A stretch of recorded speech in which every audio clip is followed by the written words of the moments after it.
Who in the Forest of the Night, the 10th episode of Series 8. It's written by Frank Cottrell Boyce and starring Peter Capaldi and Jenna Coleman.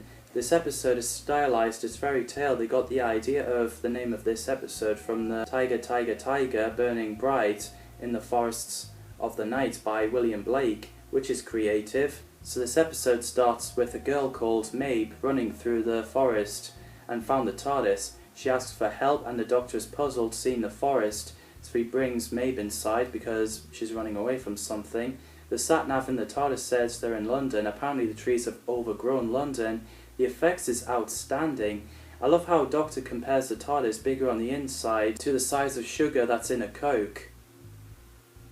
I think my teeth will fall out before I know it. Meanwhile, in museum, Clara Oswald, Danny Pink and the school kids from Coal Hill School has a sleepover in the museum. As they realise that the trees have overgrown, they plan to find the TARDIS after the Doctor notified Clara on the phone that Mabe is with him, and Danny finds out. Mabe Arden is a student of Coal Hill School who's been having problems since her sister is missing. She was able to communicate with the trees and everyone sees it as mental distress. And I think Abigail Eames did a great job. I'd buy her going through mental breakdowns. Apparently Abigail's real-life sister played a spoonhead, takes a form as a girl in Summer Falls book in The Bells of St. John, which is nice. The school found the TARDIS, they went inside, the Doctor tells everyone not to touch anything. The Doctor and Clara went to find Mabe. As she leaves her work, lunchbox and pencil case lying around like a trail. They found her at the fence. The bit where wolves were coming towards them was pretty intense. So Mabe went to the other side of the fence. The Doctor thinks him, Clara, Mabe scared the wolves away by being tall, but it was the tiger, which explains it all. So thankfully, Danny used a torch to scare the tiger off.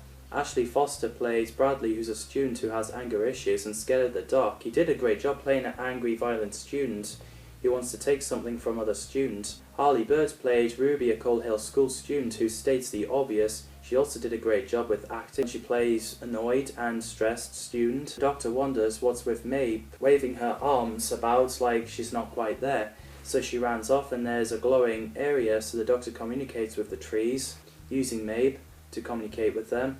They said that they are the life force of the trees which have been and will always be there, and that a powerful solar flare is coming. After releasing Mabe, everyone refuses to go with the Doctor because the students want to be with their parents. As soon as the Doctor sees solar flares on the scanner, he brings everyone in the TARDIS, and I like Mabe's speech about trees need to be left alone and telling her sister to come home.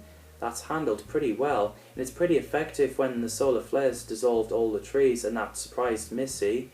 In the end, Mabe's sister, Abigail, has been brought home, which is a good ending. Oh boy, we're on to the series finale now. Shame a lot of people hated this episode as well. I don't hate it. I think Stephen Moffat is right about this episode being beautifully and elegantly written and growing in stature over the years. Of course, you're allowed to have your own opinion, but if you can say something nice about this episode, that would be lovely.